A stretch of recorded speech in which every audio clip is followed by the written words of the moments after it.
Mendel's law of inheritance में first law है law of dominance. Monohybrid cross के time पर F1 जनरेशन में सिर्फ डोमिनेंट कैरेक्टर दिखते हैं, उसे लॉ ऑफ डोमिनेंस कहते हैं। मतलब जब ट्रेट सेम रहेगा लेकिन उसके कैरेक्टर डिफरेंट रहेंगे, उसे मोनोहाइब्रिड क्रॉस कहते हैं।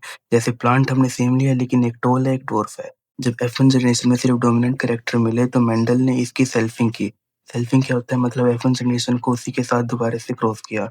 जब उसने क्रॉस किया तो इसमें यहाँ पे थ्री टाइम्स डोमिनेंट कैरेक्टर और वन टाइम रिसेसिव कैरेक्टर मिले।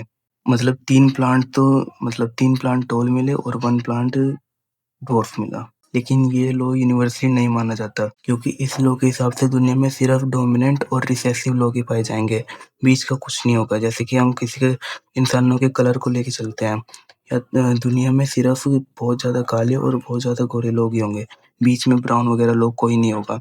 इसलिए इस लॉ को यूनिवर्सली नहीं माना जाता। ये कुछ हद तक ही ठीक है लेकिन कम्प्लीटली एक्सेप्टेबल नहीं है। Mendel's law of segregation. Mendel's law ये बताता है कि member of a gene pair separate from each other at the time of gamete formation। मतलब अगर एक प्लांट टॉल है और एक प्लांट ड्वार्फ है तो उनकी ब्रीडिंग में जो ऑफस्प्रिंग निकलेगा, उनके क्रॉस होने के बाद जो ऑफस्प्रिंग निकलेगा वो तो या सिर्फ टॉल होगा या डॉर्फ होगा। उनका मिक्सअप होके वो मीडियम साइज का नहीं होगा। मेंडल से पहले लोग सोचते थे कि ये अगर जो एक पेरेंट टॉल है और दूसरा डॉर्फ है तो उनके जो ट्रेट है, जो डोमिनेंट ट्रेट है वो रिसेसिव ट्रेट को कैंसिल कर देता है। मतलब वो सिर्फ डोमिनेंट ट्रेट रिसेसिव ट्रेट को खत्म कर देता है। लेकिन मेंडल ने प्रूव किया कि ऐसा नहीं होता। जो रिसेसिव ट्रेट होता है वो कहीं ना कहीं छुपा रहता है, जो आगे आने वाले किसी ऑफस्प्रिंग में जरूर से आगे दिखता है। ज्यादातर टाइम पे डोमिनेंट ट्रेट शो होता है लेकिन फ्यूचर में रिसेसिव ट्रेट भी शो होता है। ये लो ये प्रूव करता है कि जैसे अगर एक बंदा नॉन वेज है और दूसरा वेज है और वो दोनों एक साथ बैठ के खाना खा रहे हैं तो ना वेज नॉन वेज को वेज खाने के लिए फोर्स करेगा, ना नॉन वेज वेज को नॉन वेज खाने के लिए फोर्स करेगा। वो दोनों अपना अपना खाना खाएंगे और ऐसे ही चले जाएंगे। जैसे एक पर्पल फ्लावर का प्लांट है और एक व्हाइट फ्लावर का प्लांट है, तो इनके जब ऑफरिंग होगा तो वो लाइट पर्पल कलर का नहीं होगा, वो या तो सिर्फ पर्पल होगा या व्हाइट होगा। यही लो हमें ये शो करता है। जब हम F1 जनरेशन की सेल्फिंग करते हैं तो हमें थ्री टाइम डोमिनेंट और वन टाइम रिसेसिव मिलता है। मतलब रिसेसिव भी मिलता है, हमेशा डोमिनेंट शो नहीं होता। इस लॉ को law of purity of gametes भी कहते हैं। और अगर डिफरेंट ट्रेट के प्लांट का सीड होगा तो half seed dominant trait carry करेगा और half seed recessive trait carry करेगा। उन दोनों का मिक्सअप नहीं होगा और उनमें से किसी एक ही ट्रेट का प्लांट बाहर निकलेगा। लिंकेज जो है वो मेंडल के लॉ ऑफ इंडिपेंडेंट असॉर्टमेंट को चैलेंज देती है, क्योंकि मेंडल ने अपने लॉ ऑफ इंडिपेंडेंट असॉर्टमेंट में ये कहा था कि जो जो ट्रेट होते हैं वो इनहेरिटेंस के टाइम पर अलग अलग डिवाइड हो जाते हैं। लेकिन लिंकेज ने कहा कि ऐसे नहीं होता। लिंकेज में ये पता लगा है हमें कि कुछ जीन बहुत ज्यादा पक्के दोस्त होते हैं, वो इनहेरिटेंस के टाइम पर अलग अलग नहीं होते और जो ट्रेट्स हैं वो एज इट इज ऑफस्प्रिंग में चले जाते हैं। अब तुम क्रोमोसोम को एक बस की तरह मान लो और जीन जो है उसके पैसेंजर्स हैं।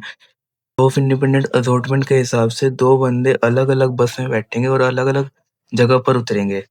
लेकिन लिंकेज में ऐसा नहीं होता। लिंकेज में जो ट्रेड्स होंगे वो पक्के दोस्त होंगे और वो सेम बस में सेम सीट पर बैठेंगे और सेम जगह पर उतरेंगे, वो अलग अलग नहीं जाएंगे। इसलिए जो ट्रेड्स होते हैं वो एज इट इज इनहेरिटेंस के टाइम पर चले जाते हैं। इसके दो टाइप होते हैं, कंप्लीट लिंकेज और इनकम्प्लीट लिंकेज।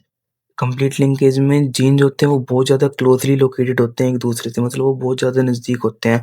हेरिडिटी ट्रांसमिशन के टाइम पर वो बिल्कुल अलग नहीं होते।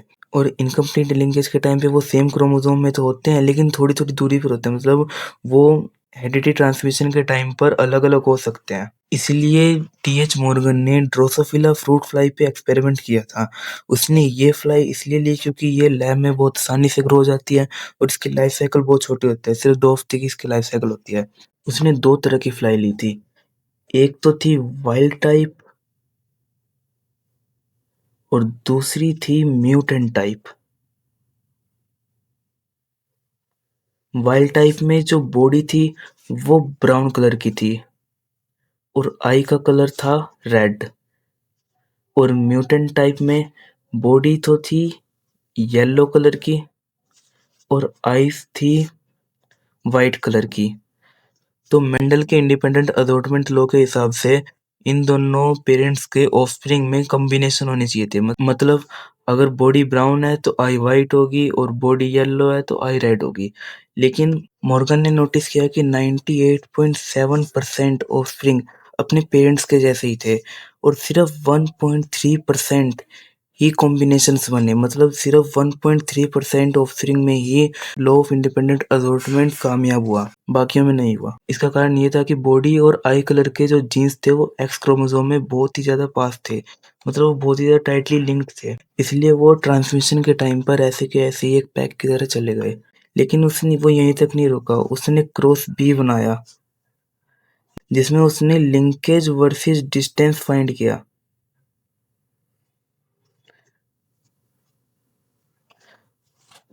उसने इस क्रॉस में ये देखा कि जब जीन्स के बीच में डिस्टेंस ज्यादा हो एक क्रोमोसोम में, तो ऑफस्प्रिंग में पेरेंट्स के कॉम्बिनेशंस बनते हैं। इसमें जो ये 1.3% से बढ़कर 37.2% हो गया। इससे ये पता लगा उसे कि लिंकेज जितनी ज़्यादा लिंकेज होगी, जितनी ज़्यादा जीन्स जो है वो टाइटली पैक्ड होंगे, उतने ही कम कॉम्बिनेशंस बनेंगे और जितना ज़्यादा डिस्टेंस होगा ट्रेड्स के बीच में उतने ज़्यादा कॉम्बिनेशंस बनेंगे। Polygenic inheritance: when a single trait or character is controlled by many genes, उसे पॉलीजेनिक इनहेरिटेंस कहते हैं। मतलब एक सिंगल कैरेक्टर अगर काफी सारे जीन्स की मदद से कंट्रोल हो, उसे पॉलीजेनिक इनहेरिटेंस कहते हैं। अब वो ट्रेट या कैरेक्टर कोई कुछ भी हो सकता है, जैसे स्किन कलर हो गया, हाइट होगी, कुछ भी हमारे शरीर में जो भी कोई कैरेक्टर्स होंगे। मेंडल के ट्रेट्स एक स्विच की तरह थे। मतलब अगर हम स्किन के कलर को लेके चलें, तो मेंडल के ट्रेट के हिसाब से अगर स्विच ऑन है तो स्किन कलर डार्क होगा, अगर स्विच ऑफ है तो स्किन कलर काफी ज्यादा लाइट होगा। लेकिन पॉलीजेनिक ट्रेट ऐसे नहीं होते। पॉलीजेनिक ट्रेट एक वॉल्यूम बटन की तरह हैं, जितने ज़्यादा डोमिनेंट फॉर्म होगी उतने ज़्यादा डार्क कलर, जितनी ज़्यादा रिसेसिव फॉर्म होगी उतने ज़्यादा लाइट स्किन कलर। मेंडल के ट्रेट के हिसाब से सिर्फ दो ही तरह के लोग होते हैं, या तो डार्क स्किन कलर के होते हैं या लाइट स्किन कलर के होते हैं, लेकिन ऐसा नहीं होता। मिक्स कलर होता है हर किसी का। ये ट्रेट्स 3 से ज़्यादा जीन्स की मदद से कंट्रोल होता है। अब हम मान लेते हैं स्किन कलर जो है वो 3 जीन्स की मदद से कंट्रोल हो रहा है, ए, बी और सी। अगर ये जीन्स डोमिनेंट फॉर्म में है तो स्किन कलर डार्क होगा, और अगर ये रिसेसिव फॉर्म में है तो स्किन कलर लाइट होगा। लेकिन अगर ये मिक्स्ड फॉर्म में है, मतलब कुछ इस तरह से है, तो स्किन कलर इंटरमीडिएट होगा, मतलब डार्क और लाइट का मिक्स होगा। अब काफी सारे लोगों के मन में ये क्वेश्चन आया कि सिर्फ यही सीक्वेंस हो सकती है, लेकिन ऐसा नहीं है। ये सीक्वेंस काफी रैंडम भी हो सकती है। जैसे हम मान लेते हैं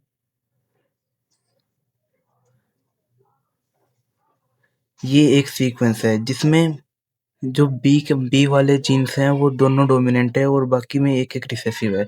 लेकिन पॉलीजेनिक इनहेरिटेंस में ये मैटर नहीं करता है कि कौन सा लेटर डोमिनेंट है, ये मैटर करता है कि कितने लेटर डोमिनेंट है। मेंडल के केस में सिर्फ 3 ही ऑप्शंस होते थे, या तो ये होगा या ये होगा या ये होगा, इसके अलावा कोई कॉम्बिनेशन नहीं होता था। लेकिन पॉलीजेनिक इनहेरिटेंस में ऐसा नहीं होता, उसमें 64 डिफरेंट कॉम्बिनेशंस बन सकते हैं। इसके अंदर 4 डोमिनेंट जीन्स है, तो जो स्किन का कलर होगा वो डार्क से थोड़ा कम और इंटरमीडिएट से थोड़ा ज़्यादा डार्क होगा। अब ऐसे ही हम अगर जो एक और सीक्वेंस लें, जैसे एक तो ये सीक्वेंस है और ऐसे ही एक और ले, जिसके अंदर ए वाले दोनों जिसके अंदर ए वाले दोनों जीन्स डोमिनेंट है और इसके अंदर बी वाले दोनों जीन्स डोमिनेंट है, तो इनके अंदर क्या डिफरेंस होगा? इनके अंदर कोई भी डिफरेंस नहीं होगा, ये दोनों एकदम सेम होंगे। ये दोनों जीन्स के साथ जो पर्सन होंगे उनका जो स्किन कलर है वो ऑलमोस्ट सेम होगा। अब ये अलग-अलग कॉम्बिनेशंस बनते क्यों हैं? क्योंकि जब पेरेंट से ऑफस्प्रिंग के अंदर जीन्स जाते हैं तो वो रैंडमली शफल होते हैं, जिस वजह से ये डिफरेंट डिफरेंट कॉम्बिनेशंस बन जाती हैं। जिसमें जितने ज़्यादा डोमिनेंट कैरेक्टर होंगे वो उतना ज़्यादा डार्क स्किन कलर का होगा, जितने कम डोमिनेंट कैरेक्टर होंगे वो उतना उसका कलर लाइट होता चला जाएगा, और अगर सब रिसेसिव हैं तो बिल्कुल लाइट कलर का स्किन कलर होगा। प्लियोट्रोफी: पॉलीजेनिक इनहेरिटेंस में क्या था कि एक कैरेक्टर को काफी सारे जीन्स मिलके कंट्रोल कर रहे थे, लेकिन प्लियोट्रोफी में बिल्कुल उसका अपोजिट है। इसमें से एक ही जीन्स काफी सारे कैरेक्टर्स को कंट्रोल करता है। जैसे फिनाइलकेटोनुरिया, ये एक डिसीज है जो एक single gene phenyl aniline hydroxylase में म्यूटेशन की वजह से होता है। इसके अंदर क्या होता है, इसमें मेंटल रिटार्डेशन होती है, मतलब दिमाग में विकास कम हो जाता है, और स्किन पिगमेंटेशन होता है, स्किन का रंग बदल जाता है कई बार, और हेयर लॉस होता है। ये सारे के सारे जो भी कैरेक्टर्स हैं वो एक सिंगल जीन के म्यूटेशन की वजह से हो रहा है और यही प्लियोट्रोफी है। ऐसे ही सिकल सेल एनीमिया भी एक डिसीज है जो एक सिंगल जीन के अंदर बदलाव होने की वजह से हो जाता है। इसमें आरबीसी और हेमोग्लोबिन का स्ट्रक्चर चेंज हो जाता है, खून की कमी हो जाती है और शरीर के ऑर्गन जैसे लिवर, स्प्लीन डैमेज होने लग जाते हैं। म्यूटेशन डीएनए किताब है जिसके अंदर आपके शरीर को बनाने वाली सारी इंस्ट्रक्शन लिखी है और उसके अंदर होने वाली कोई प्रिंटिंग मिस्टेक ही म्यूटेशन है। अगर जो डीएनए के अंदर कोई भी सडन चेंजेस होते हैं उससे म्यूटेशन हो जाते हैं जिससे काफ़ी सारी बीमारियां और जेनेटिक डिसऑर्डर हो जाते हैं। म्यूटेशन केस करने वाले सब्सटेंस को म्यूटेशंस कह सकते हैं। ये फिजिकल भी हो सकते हैं और केमिकल भी हो सकते हैं। फिजिकल जैसे कि यूवी रेज, गामा रेज और एक्स रेज और केमिकल जैसे ईएमएस, एनएमयू और एक्रिनिटिन, ये सब केमिकल म्यूटेशंस है। म्यूटेशन के दो टाइप है, फ्रेम शिफ्ट म्यूटेशन और पॉइंट म्यूटेशन। पॉइंट म्यूटेशन में क्या होता है, इसमें सिर्फ एक सिंगल बेस पेयर के अंदर ही चेंजेस आते हैं। जैसे मान लीजिए CAT, ये बेस पेयर की एक सीक्वेंस है जिसमें सिर्फ सी में ही सिर्फ एक सिंगल बेस पेयर में एक चेंजेस आएगा, जैसे सी कैट का रैट हो जाना, ये होता है, ये पॉइंट म्यूटेशन में होता है। और फ्रेम शिफ्ट म्यूटेशन में क्या होता है, इसमें डीएनए में कोई भी बेस पेयर का एडिशन या डिलीशन हो जाता है जिसकी वजह से पूरी की पूरी रीडिंग गलत हो जाती है। जैसे कि मान लीजिए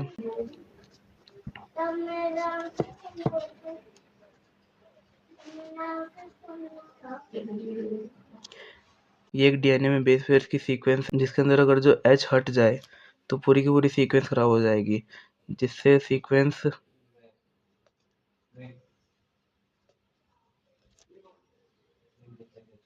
कुछ ऐसी हो जाएगी जिसकी वजह से काफ़ी ज़्यादा दिक्कत होती है।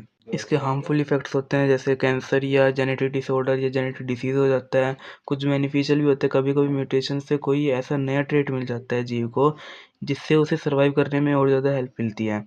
और जितनी भी एवोल्यूशन हुई है वो सब म्यूटेशन की वजह से ही हुई है। और कई बार म्यूटेशन न्यूट्रल भी होते हैं जिसकी वजह से शरीर में कोई बदलाव ही नहीं होते।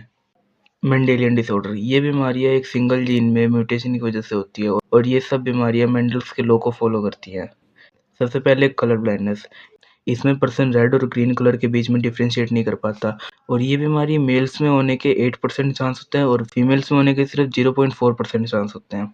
और ये बीमारी डायरेक्ट एक्स क्रोमोसोम पर अटैक करती है जिसकी वजह से मेल्स के पास सिर्फ एक एक्स क्रोमोसोम होता है, इसलिए उसके पास बैकअप में कोई दूसरा एक्स क्रोमोसोम ना होने की वजह से पर्सन को कलर ब्लाइंडनेस हो जाती है। लेकिन फीमेल्स के पास दो एक्स क्रोमोसोम होते हैं जिससे एक क्रोमोसोम पर अटैक होने के बाद दूसरा एक्स क्रोमोसोम जो है वो बैकअप की तरह काम करता है और दूसरा एक्स क्रोमोसोम डोमिनेंट फॉर्म बन जाता है और जिस पे अटैक हुआ है वो रिसेसिव फॉर्म में चला जाता है। इसलिए बीमारी फीमेल्स को कोई हार्म नहीं पहुंचाती है, लेकिन फीमेल इस बीमारी का करियर की तरह काम करती है। जो उसका ऑफस्प्रिंग होगा, मतलब उसका अगर जो सन होएगा तो उसके 50% चांस हो जाएंगे कि उसके सन में भी कलर ब्लाइंडनेस होगी।